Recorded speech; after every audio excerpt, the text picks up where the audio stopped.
Hello, everyone. Today, we're diving into a true story that'll leave you stunned. Names and details have been changed to protect their privacy. Imagine this: your parents, the people who raised you, pass away, and you're ready to honor them with a proper funeral. But then, your mother-in-law steps in and forbids it. Yes, forbids it. Why, that's the question that's haunted me for months. How could someone be so heartless? If you've ever faced family drama or felt trapped by someone else's control, you'll want to hear this. This is my story of grief, defiance, and uncovering secrets that changed everything. Let's uncover the truth together. I stood in the living room, clutching the phone, my heart pounding. My parents had just passed away in a car accident, and the world felt like it was crumbling. I was still processing the loss, trying to piece together how to say goodbye. My husband, Mark, was beside me, his face pale, his hand squeezing mine. We'd been married for 5 years, and while our life wasn't perfect, we'd always managed to navigate the rough patches. But nothing prepared me for what came next. My mother-in-law, Evelyn, swept into the house like a storm. She's a tall woman, with sharp eyes that seem to cut through you. At 62, she carried herself with an air of authority, as if her word was law. I'd always known she was controlling.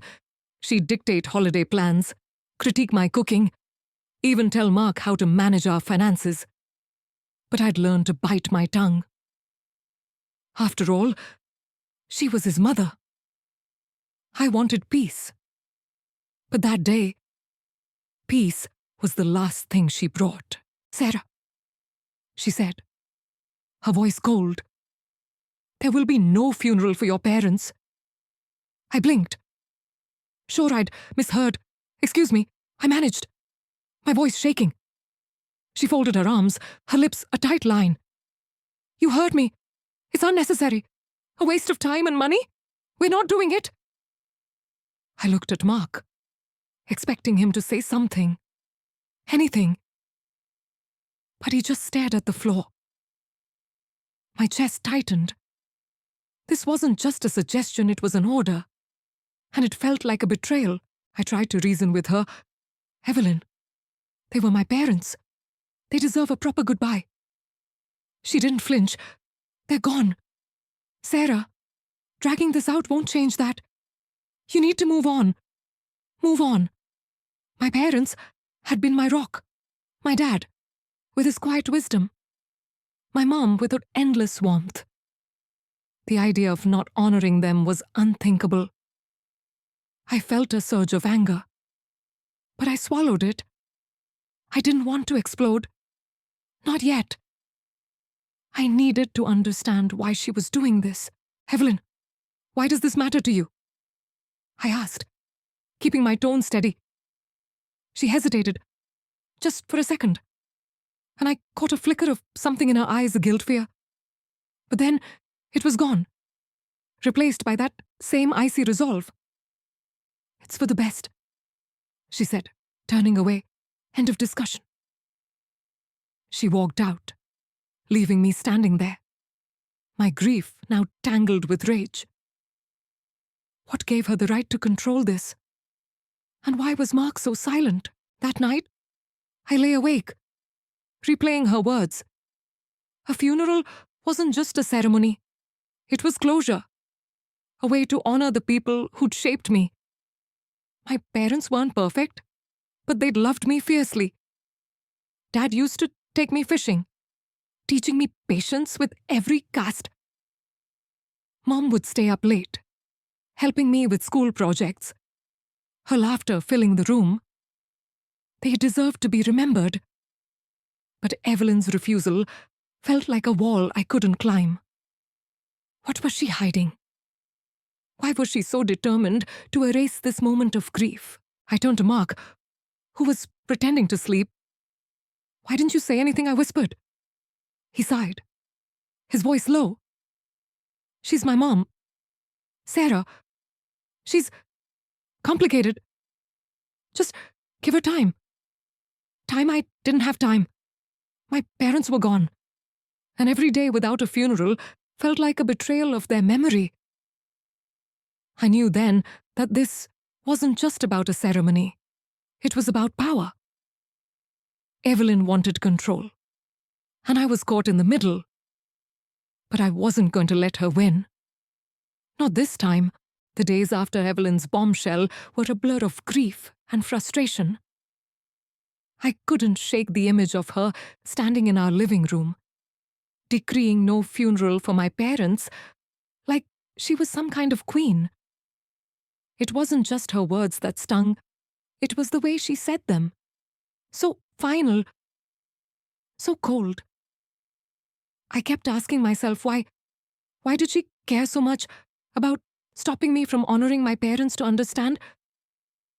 I had to dig into the past, to the roots of the resentment that had simmered between Evelyn and my family for years. When I first met Evelyn 6 years ago, I thought we'd get along. I was 28, newly engaged to Mark and eager to build a life with him. Evelyn seemed charming at first.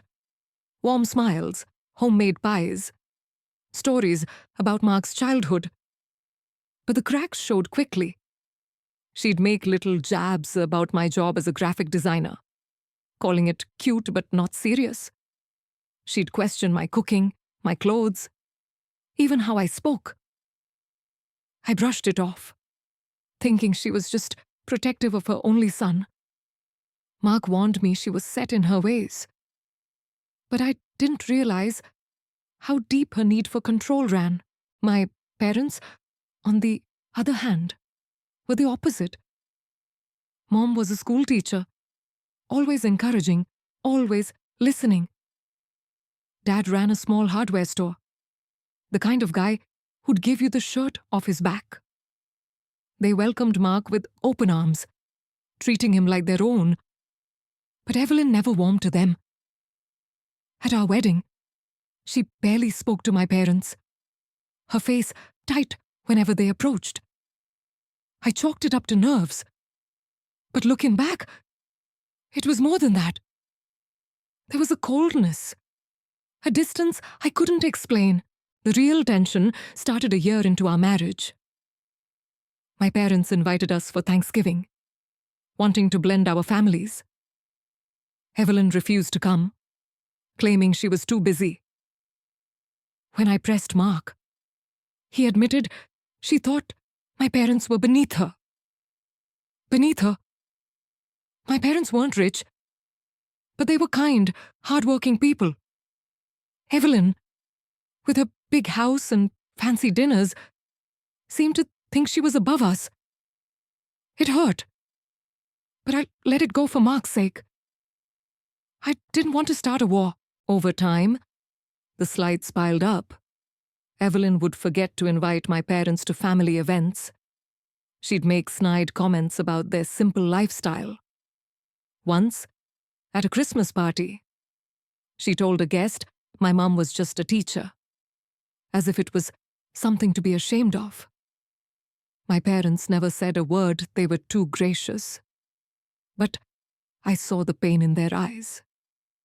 I started to see Evelyn for who she was, a woman who thrived on control, who couldn't stand anyone challenging her version of the world.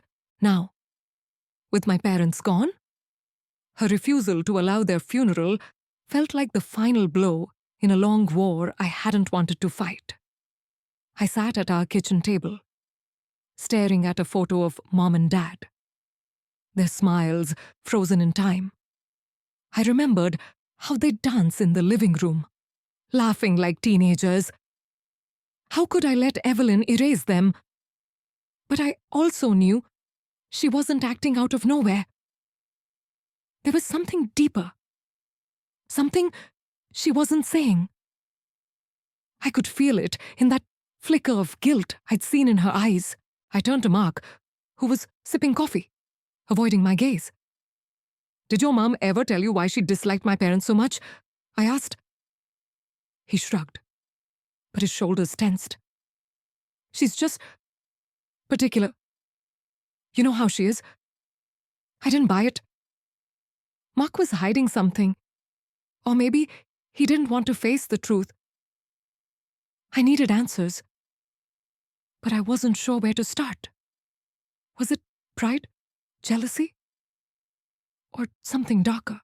As I lay in bed that night, my mind raced. Evelyn's control wasn't just about the funeral.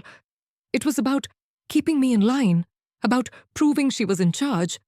But why my parents? Why now? I felt a spark of defiance. If she thought she could silence me, she was wrong. I'd find out what she was hiding, and I'd give my parents the goodbye they deserved. No matter what it took, Evelyn's words echoed in my head like a drumbeat. No funeral, no goodbye, just move on. Each day, without honoring my parents, felt like a betrayal, a theft of the closure I needed. I tried to focus on the practical, sorting their belongings, handling their estate, but her ultimatum hung over me. A dark cloud I couldn't escape. It wasn't just a refusal, it was a power play. And I was starting to see how far she'd go to enforce it. A week after her decree, Evelyn called us to her house. Mark and I drove in silence, the tension between us thick. He hadn't said much since the confrontation, and I could feel him slipping into that old habit of avoiding conflict with his mother. Her home was pristine, all polished wood and expensive vases, but it felt like a battlefield. She sat at the dining table, her posture rigid, a cup of tea untouched in front of her. "Sarah?" she began, not even looking at Mark. "I need to make myself clear. If you defy me on this funeral nonsense, there will be consequences." I froze. Consequences? My parents were dead, and she was threatening me. What does that mean? I asked, my voice sharper than I intended. She leaned forward, her eyes narrowing. "You're part of this family now. You don't get to make decisions that affect us all. No funeral, no memorial, nothing?" Her tone was final, like she was closing a door I'd never be allowed to open. I glanced at Mark, waiting for him to speak, but he just stared at his hands. My stomach churned. Was he really going to let her do this? I tried to stay calm. "Evelyn, this isn't about you. It's about my parents, about giving them the respect they deserve." She scoffed, a sound that cut through me. "Respect? They're gone. Throwing money at a ceremony won't change that. You're being selfish. Sarah, selfish." The word hit me like a slap. I was fighting for my parents' memory, and she was twisting it into something ugly. I wanted to scream, but I held back. Losing my temper would only give her more ammunition. The conversation spiraled from there. I pushed, asking why she was so against it. But she deflected, saying it was for the family's sake. When I mentioned a small memorial, just family, she shut it down. Not even a gathering? She snapped. "You'll embarrass us with this spectacle." Embarrass? My parents' lives weren't a spectacle, they were a legacy. I could feel the walls closing in, her control tightening like a vice. What gave her the right to dictate my grief? As we left, I felt a mix of rage and helplessness. In the car, I turned to Mark. "Why didn't you back me up?" He sighed, gripping the steering wheel. "She's my mom, Sarah. She doesn't mean it the way you think." I stared at him, incredulous. "She threatened me. Mark, how else am I supposed to take it?" He didn't answer. And that silence spoke louder than words. I was on my own in this fight. And it hurt more than I could say. Back home, I paced the kitchen, my mind racing. Evelyn's ultimatum wasn't just about the funeral. It was about erasing my parents, my history, my voice. But why? What was she so afraid of? I thought about her fleeting look of guilt that first day. The way she'd hesitated. There was something she wasn't saying. Something buried deep. I didn't have answers yet. But I knew one thing. I wasn't going to obey her. My parents deserved better. And so did I. I started thinking about what a funeral meant, not just a ceremony, but a stand against her control. Could I do it in secret? Would Mark support me? Or would he crumble under her pressure? The risks were real. Her consequences weren't just words. But giving in felt like losing a part of myself. What would you do if someone tried to silence your grief? I was about to find out how far I'd go to fight back. Evelyn's threat lingered like a shadow. Her words about consequences replaying in my mind. I wanted to believe she was bluffing. But the steel in her voice told me otherwise. My grief for my parents was now a battleground. And I felt the weight of it pulling Mark and me apart. Our home, once a sanctuary, was now a place of quiet arguments and unspoken resentments. I needed to honor my parents. But I also needed to understand why my husband couldn't stand up to his mother, and whether our marriage could survive this divide. Mark was distant, spending more time at work or on his phone, avoiding the tension at home. I tried talking to him, but every conversation circled back to Evelyn. She's just looking out for us, he'd say, his voice flat, like he was reciting a script. I wanted to shake him, to make him see how wrong this was. Mark, she's controlling our lives, I said one night, my voice breaking. She's stealing my chance to say goodbye to my parents. He looked away, his jaw tight. You don't get it. Sarah, she's my mom. I can't just fight her. His loyalty to her felt like a betrayal of me. I started to see the cracks in our marriage more clearly. Mark had always deferred to Evelyn her advice, her plans, her rules. I'd accepted it, thinking it was just how their family worked. But now, with my parents gone, and her ultimatum hanging over us, I realized how much power she had over him. It wasn't just about the funeral. It was about who got to decide our lives. I loved Mark, but I couldn't keep living under her thumb. And I couldn't let my parents' memory be erased.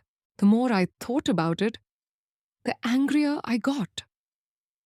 My parents had been there for us, helping with our first apartment, celebrating our milestones, loving Mark like their own. They didn't deserve to be dismissed. I started to question everything. Why was Evelyn so obsessed with stopping this? Was it really about money or embarrassment? Or was there something deeper? I remembered how she'd always kept my parents at arm's length. Her subtle digs at their simple lives. It felt personal, like a grudge I didn't understand. One evening, I sat Mark down, determined to break through. I need you to choose, I said, my voice steady, despite the knot in my chest. Me and my parents' memory, or your mother's control. He looked startled, like I'd slapped him. Sarah, that's not fair. He stammered. Not fair, I shot back. What's not fair is letting her dictate our lives. I'm your wife. Don't I matter? He didn't answer, and that silence cut deeper than any words. I walked away, tears burning my eyes. feeling more alone than ever. I started to see the family for what it was divided, not just by grief, but by loyalty. Evelyn had drawn a line, and Mark was on her side, whether he admitted it or not.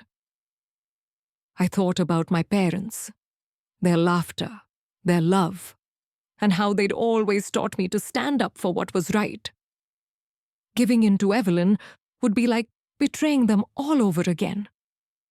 But defying her meant risking everything: my marriage, my place in this family, maybe even Mark's love. Was I ready for that? As I lay awake that night, I felt a shift inside me. This wasn't just about a funeral anymore, it was about reclaiming my voice. I couldn't wait for Mark to choose me. I had to choose myself. I started thinking about how to honor my parents, even if it meant going against Evelyn's orders. A small memorial, maybe. Something quiet, but meaningful. But how could I do it without her finding out? And what would happen when she did? If you were in my shoes, would you risk it all for the ones you loved? I was about to find out. The decision to defy Evelyn crystallized in me like a spark catching fire. I couldn't let her erase my parents' memory, not when every fiber of my being screamed to honor them. My marriage was on shaky ground, and Mark's silence felt like a wound that wouldn't heal. But I couldn't wait for him to stand up to his mother. This was my fight now, and I was done playing by her rules. I started planning a secret memorial for my parents. Something small, intimate, but undeniably theirs. It was risky. But the thought of giving them the goodbye they deserved gave me strength I hadn't felt in weeks. I began by reaching out to my aunt, Lisa, my mom's sister, who lived an hour away. She was devastated by my parents' deaths and furious when I told her about Evelyn's ban. "That woman has no right," Lisa said over the phone, her voice thick with anger. "We'll do this, Sarah, for them." Her support felt like a lifeline. We agreed to hold a quiet gathering at her house, a few family members, some close friends. No fanfare, just love and memories. I'd bring photos, Mom's favorite flowers, and Dad's old fishing hat to set up a small tribute. The hardest part was keeping it from Mark. I hated lying to him, but his loyalty to Evelyn made me cautious. I told him I was visiting Lisa to sort through some of Mom and Dad's things. He nodded, barely looking up from his laptop, and I felt a pang of guilt mixed with resolve. I couldn't trust him not to tell his mother. And that realization hurt more than I wanted to admit. Our marriage felt like it was hanging by a thread. But I pushed the thought aside. This wasn't about us right now. It was about my parents. Planning the memorial was both painful and healing. I spent nights going through old photos, each one a stab of grief and a burst of warmth. There was Mom laughing at a picnic, Dad teaching me to ride a bike. I picked out a playlist of their favorite songs, Ella Fitzgerald for Mom, Johnny Cash for Dad. I wrote a short speech, nothing grand, just words from the heart about who they were. Every step felt like a rebellion against Evelyn's control, a way of saying, "You can't take this from me." But the risk was real. Evelyn had eyes everywhere, neighbors who gossiped, family members who reported back to her. If she found out, I didn't know what her consequences would be. Would she turn Mark against me completely, cut us off financially? She'd always dangled money over us, paying for our car repairs or vacations, a subtle way of keeping us in line. I didn't care about her money, but losing Mark, that was a fear I couldn't shake. Still, I kept planning, driven by a need to do right by my parents. I confided in my best friend, Jenna, who offered to help with logistics. "You're doing the right thing," she said, squeezing my hand. "But be careful. That woman's got a vindictive streak." Jenna's warning stuck with me. I started covering my tracks using a separate email for planning, paying for supplies in cash. It felt like I was plotting a heist, not a memorial. But Evelyn's shadow loomed large. I couldn't afford a single slip-up. As the day approached, I felt a mix of dread and determination. What if Evelyn found out? What if Mark refused to come? I imagined my parents watching me, their quiet strength urging me on. They'd always taught me to stand up for what mattered, no matter the cost. This was my chance to prove I'd listened. But the question gnawed at me. How far would Evelyn go to stop me? If you were planning something this risky, how would you keep it hidden? I was about to test my limits. The day of the secret memorial arrived, and my nerves were a live wire. I'd spent weeks planning, hiding every detail from Evelyn and even Mark. But now, the moment was here. My Aunt Lisa's house was ready. A small table held Mom's favorite lilies, Dad's fishing hat, and a photo of them smiling on their anniversary. About a dozen people, family, and close friends were due to arrive. I felt a surge of pride mixed with fear. This was for my parents. But I knew the fallout could be explosive. Evelyn's threat of consequences hung over me, and I was about to find out what it meant to defy her. I told Mark I was spending the day with Lisa, keeping my story vague. He didn't ask questions, just nodded, his eyes distant. The distance between us hurt, but I couldn't dwell on it.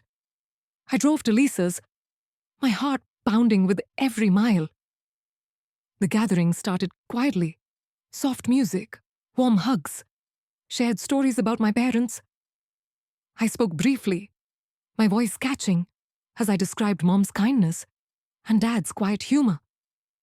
For the first time since their deaths, I felt a flicker of peace. Like they were there with us, but peace didn't last. Halfway through, Lisa's phone buzzed. She glanced at it, her face paling, and pulled me aside. "Sarah, Evelyn's here." My stomach dropped. "What, how?" Lisa shook her head. "I don't know. Someone must have told her." I peered out the window and saw Evelyn's car in the driveway. She stepped out, her face a mask of fury, and stormed toward the house. My mind raced. Had Mark betrayed me? A neighbor I didn't have time to think. Evelyn burst through the door, her voice cutting through the room like a blade. "Sarah, what is this?" she demanded, her eyes sweeping over the photos, the flowers, the stunned faces. Everyone froze. I stepped forward, my hands trembling, but my voice steady. "It's a memorial for my parents. Something you tried to stop." Her lips curled into a sneer. "I told you there'd be consequences. You think you can disrespect me like this? Disrespect?" The irony burned. This wasn't about her. It was about my parents, my grief, my right to say goodbye. The room was silent, all eyes on us. I felt the weight of their stares, but I didn't back down. "You don't get to control this. Evelyn, not anymore." Her face reddened, and she turned to the others. "This is a mistake. You're all enabling her selfishness." Lisa stepped in, her voice firm. "This is about love, not selfishness. You're the one making it ugly." Evelyn flinched, but she didn't retreat. Instead, she turned to me, her voice low and venomous. "You'll regret this." Sarah? You and Mark both. That's when Mark appeared in the doorway. I hadn't even noticed him arrive. His face was a mix of guilt and confusion. And my heart sank. Had he told her mom? Stop, he said, his voice shaky. Evelyn whirled on him. You knew about this. You let her disrespect our family. Mark looked at me, then back at her, torn. I didn't know. But maybe Sarah's right. She deserves this. His words were weak, but they were something a crack in his loyalty to her. Evelyn's rage boiled over. She accused me of tearing the family apart, of dishonoring her authority. I didn't argue, I just stood there, letting her words wash over me. This was my parents' day, and she couldn't take it away. The memorial continued, quieter now, but unbroken. Evelyn left, slamming the door, and I knew this wasn't the end. What had I just unleashed? If you'd faced someone like her, would you have kept fighting or walked away? I was about to learn the cost of my rebellion. Evelyn's dramatic exit from the memorial left a heavy silence. But the gathering continued, a quiet act of defiance. I felt a mix of relief and dread relief that we'd honored my parents. Dread for what came next. Her threat of consequences wasn't empty. And her parting shot about Mark and me regretting this lingered like a storm cloud. I needed to know why she was so determined to stop the funeral. Why she'd gone to such lengths to control me. The answer, I suspected, lay in something she'd been hiding. And I was determined to uncover it. The next morning, Mark was quiet, his face drawn. I confronted him, needing to know if he'd tipped Evelyn off. Did you tell her about the memorial, I asked? My voice steady, but my heart racing. He shook his head, eyes downcast. No, Sarah, I swear. I didn't even know until I saw her car there. I believed him, but his hesitation told me he was still torn between me and his mother. Then who did I press? He sighed, running a hand through his hair. Maybe Aunt Clara. She's always been Mom's informant. Clara, Evelyn's sister, had been at the memorial but left early. It made sense. I decided to dig deeper, starting with Clara. I called her, keeping my tone neutral. Clara, did you tell Evelyn about the memorial? There was a long pause, then a nervous laugh. Sarah, I might have mentioned it. She's family. You know, she deserved to know. Deserved her betrayal stung. But it confirmed Evelyn's network of control. Clara's slip gave me an idea. If Evelyn was so desperate to stop the memorial, maybe there was something in her past with my parents that explained it. I turned to Lisa, who'd known my parents longest, over coffee. I asked if Mom or Dad ever mentioned anything odd about Evelyn. Lisa frowned, tapping her mug. You know, your mom once said Evelyn acted strange after your engagement party. Like she was jealous. Maybe she kept asking about your parents' finances, their house, weird stuff, jealousy. It didn't add up. Evelyn had money, status. Why envy my parents' modest life? But Lisa's words sparked a memory. Evelyn's fleeting look of guilt that first day. The way she dodged my questions. I started piecing things together, digging through old emails and photos for clues. Then I found a letter from my mom, tucked in a box of her things. It was dated a year before my wedding, addressed to me, but never sent. In it, Mom wrote about a strange encounter with Evelyn. They'd met to plan the engagement party, and Evelyn had grilled Mom about an old family heirloom, a locket Dad gave Mom when I was born. Evelyn seemed obsessed, asking if it was valuable, who it belonged to. Mom brushed it off, but Evelyn's questions felt personal. The locket. I remembered it, small, gold, with a tiny photo of me inside. Mom wore it every day, until she lost it a few years ago. Why would Evelyn care about it? I called Lisa again, asking if she knew anything. Oh, that locket. She said, your mom thought Evelyn might have taken it. She saw her eyeing it at the party, and it went missing soon after. Stolen. The idea hit me like a punch. Was Evelyn's hatred tied to something as petty as a locket? Or was there more?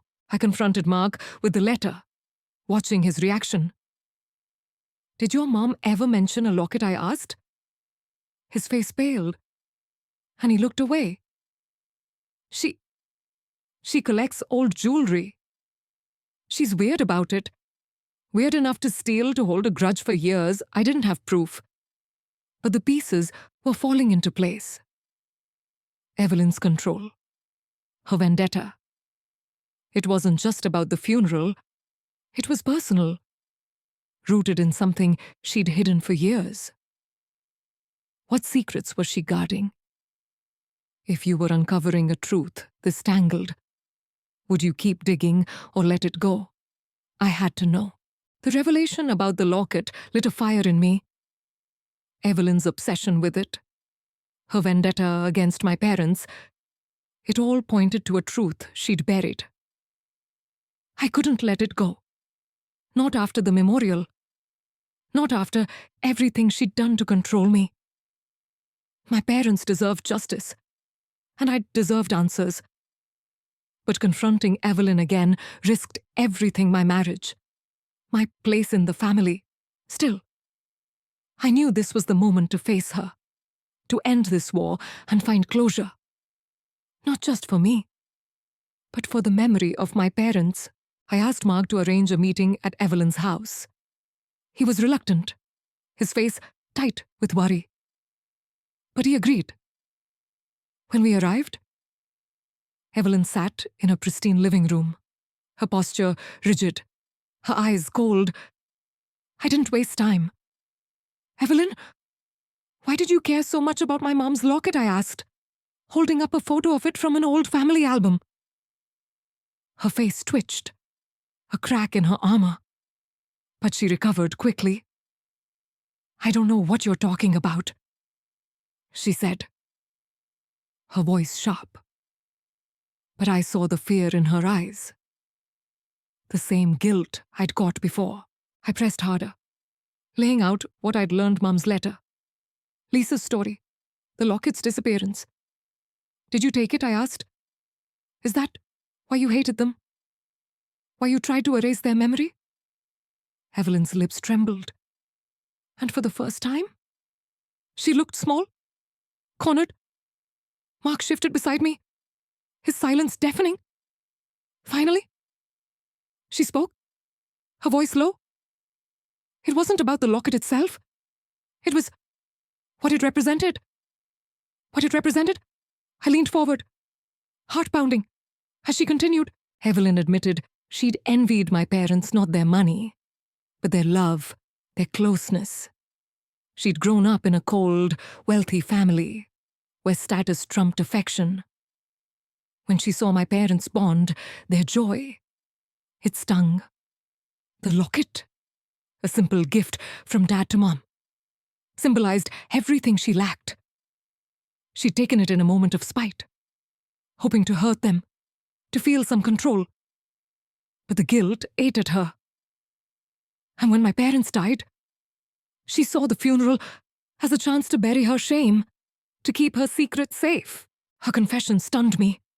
All this, her cruelty, her control, stemmed from jealousy and a stolen trinket. I felt a mix of pity and rage.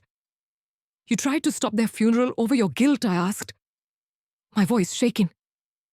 She didn't answer, just looked away. Mark finally spoke, his voice soft but firm. Mom, That's enough. Sarah deserved to grieve. His words, small as they were, felt like a victory. He was choosing me. Even if just a little. We left her house in silence, the weight of her confession settling between us. Back home, Mark and I talked. Really, talked for the first time in weeks. He apologized for his silence, admitting he'd been scared of losing his mother's approval. We agreed to work on our marriage, to set boundaries with Evelyn. It wouldn't be easy, but it was a start. As for Evelyn, she kept her distance, her power over us broken. At least for now, reflecting on it all, I felt a bittersweet peace. My parents' memorial had been my rebellion, my way of honoring their love. I'd learned how far grief and guilt could twist someone, but also how standing up for what's right could heal. I still wore their memory close, like an invisible locket, and no one could take that away. What would you do if, faced with such a secret, I chose to fight? And I'd do it again. This story began with a shocking demand. My mother-in-law, Evelyn, forbade me from holding a funeral for my parents, who died in a car accident. As the daughter-in-law, I navigated grief, family tension, and her iron grip on control. Her refusal stemmed from a deep-seated jealousy of my parents' love, crystallized in her theft of a cherished locket. Through a secret memorial, a heated confrontation, and uncovering her guilt, I reclaimed my right to grieve. The journey strained my marriage, but it also forced my husband to confront his mother's dominance. In the end, I found closure, honoring my parents' memory while exposing Evelyn's shame. This tale of defiance and revelation asks us to consider how far would we go to protect the ones we love. It's a reminder that grief demands respect, and truth, however painful, sets us free.